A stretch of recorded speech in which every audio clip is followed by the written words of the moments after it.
Hello everybody, welcome back to our channel. मैं हूं निहारिका कौशिक और ये है पार्ट 6 वीडियो हमारी अकाउंटिंग प्रिंसिपल सीरीज़ का। तो जो आज हम टॉपिक करने वाले हैं उसका नाम है डुअल एस्पेक्ट कॉन्सेप्ट।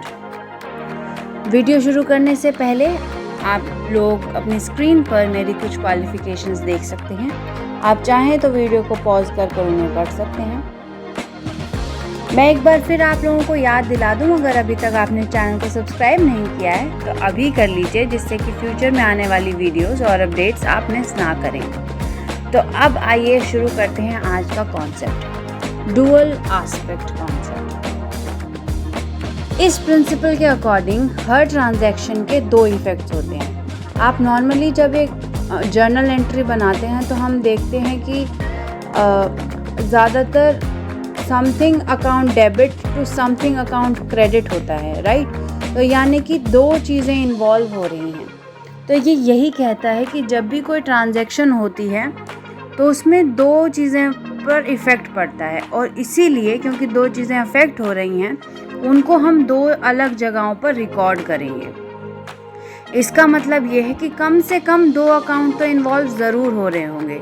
और अगर आपने ध्यान दिया हो कभी तो जो अमाउंट हम ऊपर डेबिट वाले पार्ट में रिकॉर्ड करते हैं वही क्रेडिट वाले पार्ट में भी रिकॉर्ड करते हैं।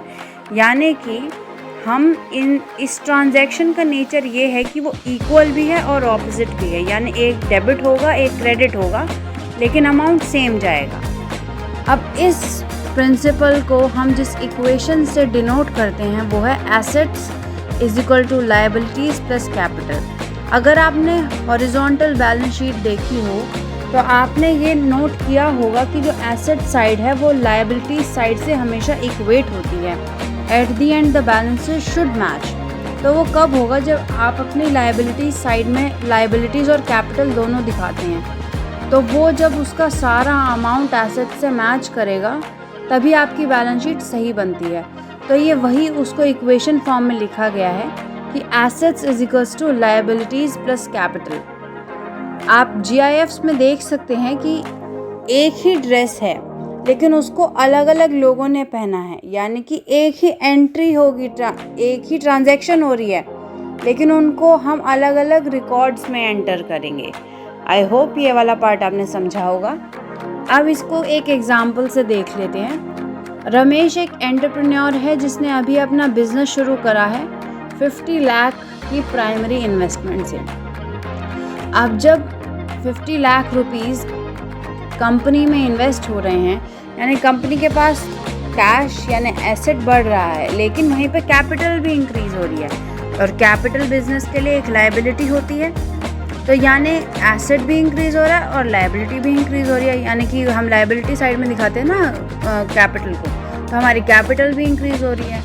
तो यानी कि इक्वल एंड ऑपोजिट ट्रांजैक्शन साथ में चल रही हैं। एक और इजी एग्जांपल आप लोगों के लिए समझने के लिए ये हो सकता है कि रमेश फ्यूचर में एक एसेट परचेज करता है जिसकी वैल्यू है 1 लाख रुपीज़। तो अब जब वो परचेज करेगा तो यानी कि कंपनी में वो एसेट इन होगा, यानी कि एक मशीनरी खरीद के अंदर आएगी, तो यानी हमारा वो प्रोडक्शन इंक्रीज़ करेगी, यानी एसेट एक इंक्रीज़ हो गया है। लेकिन उसको ख़रीदने के लिए हमारा कैश रिड्यूस हो गया है, यानी कि एक चीज़ प्लस हुई है एक चीज़ माइनस हुई है। तो asset account debit to cash होगा। तो अमाउंट ट्रांजैक्शन एक ही हुई है, यानी कि सिर्फ एक एसेट ख़रीदा गया है 1 लाख रुपए का, लेकिन उसके इफ़ेक्ट दो जगह जाएंगे। तो हम दो अकाउंट्स बना सकते हैं इसके लिए, एक एसेट का अकाउंट और एक कैश का अकाउंट। तो उसमें हम ये ट्रांजैक्शंस कर सकते हैं। तो यही था डुअल एस्पेक्ट कॉन्सेप्ट। मैं क्विकली उसकी समरी आपको दोबारा दे देती हूँ कि हर ट्रांजैक्शन के दो इफ़ेक्ट्स होते हैं। तो यानी कि मिनिमम दो अकाउंट्स तो इफ़ेक्ट होंगे ही होंगे, और उस ट्रांजैक्शन को हम मिनिमम दो अकाउंट्स में तो रिकॉर्ड करेंगे ही करेंगे। This was all for today. I hope आपको कॉन्सेप्ट समझ में आया होगा। आया हो तो वीडियो को ज़रूर लाइक कीजिए, शेयर कीजिए और चैनल को सब्सक्राइब तो ज़रूर ही कीजिए। Thank you. Have a nice day.